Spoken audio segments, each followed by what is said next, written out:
흔히 재건축, 재개발 투자는 어렵다고들 합니다. 조합원 자격도 따져봐야 하고 분담금 계산도 해야 하기 때문이죠. 그럼에도 불구하고 많은 사람들이 재건축, 재개발 투자에 관심을 갖는 이유는 그만큼 투자 성과가 좋기 때문일 거예요.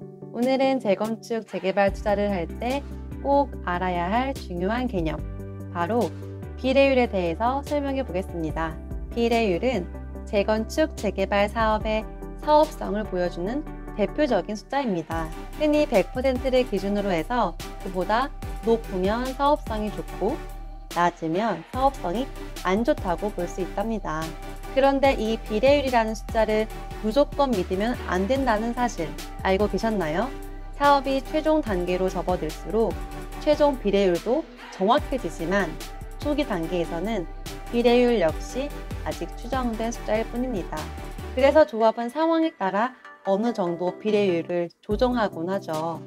비례율을 조절할 수 있다니 놀라우신가요?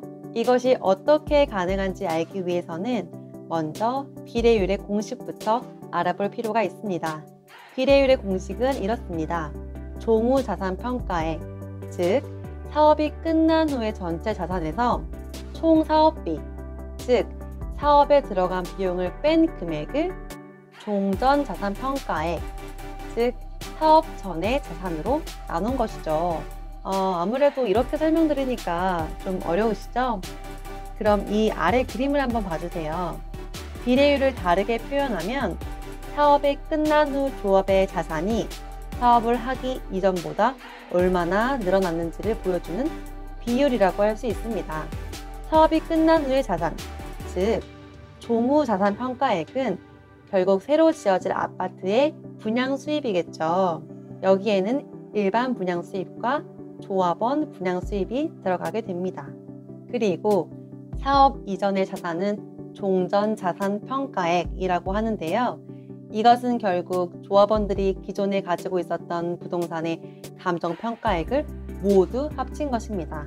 그리고 새 아파트를 짓기 위해 들어간 비용이 바로 총사업비인데요. 만약 종전자산평가액에 총사업비를 더한 금액이 나중에 새 아파트로 벌어들이게 될 수 있고, 즉 종후자산평가액보다 크면 이 사업은 손해를 본 셈이 되겠죠.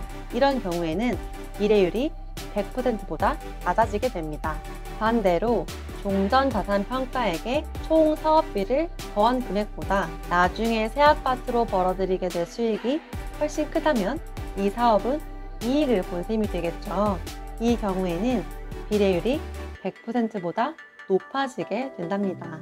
비례율이 높을수록 사업성이 좋고 낮을수록 사업성이 좋지 않다고 하는 이유, 이제 조금 이해가 되셨나요? 그런데 이 비례율이라는 숫자에는 가끔 한정이 존재합니다. 이건 대체 무슨 뜻일까요? 재건축, 재개발 사업장의 비례율을 살펴보면 대부분 100%에서 크게 차이가 나지 않습니다. 이것은 과연 우연의 일치일까요?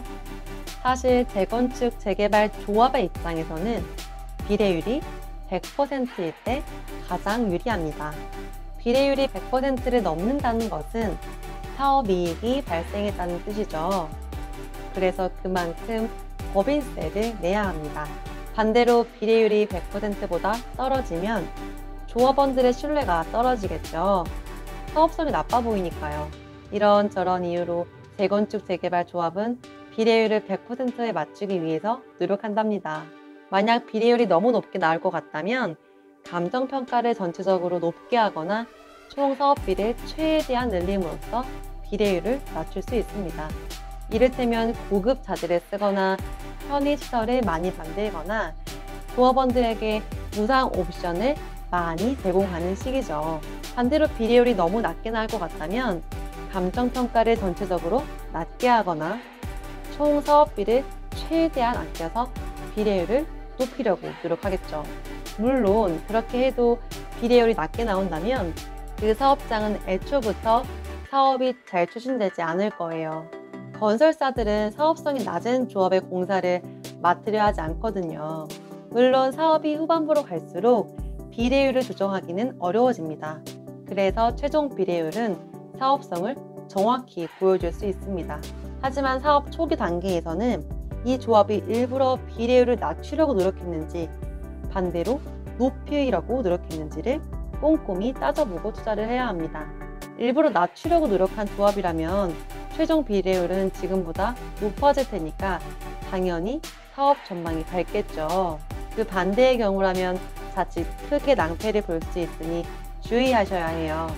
이러한 비례율의 함정을 피하려면 어떻게 해야 할까요? 유일한 방법은 조합이 발간하는 총 사업비 내역을 아주 꼼꼼히 살펴보는 것입니다. 주로 관리처분 총회 책자에서 찾아볼 수 있는데요. 총 사업비 중에서 예비비나 미분양 대책비 등의 비율이 높다면 앞으로 비례율이 더 높아질 수도 있다는 좋은 신호입니다. 재건축, 재개발 투자. 아직도 너무 어렵게 느껴지시나요? 하지만 소중한 내 자산을 투자하는 일인데 어느 정도의 공부는 꼭 필요할 거예요. 그러니 너무 서두르지 마시고 지금부터 하나하나 조금씩 공부하다 보면 어느 순간 재건축, 재개발 투자도 자신감이 붙으실 거예요. 그때까지 이콘TV가 함께 응원하겠습니다. 오늘 영상의 내용은 열정이 넘쳐 이정열 작가님의 책 돈 되는 재건축, 재개발 1권과 2권의 내용을 참조하였습니다. 콘텐츠를 잇다, 사람을 잇다. 이콘TV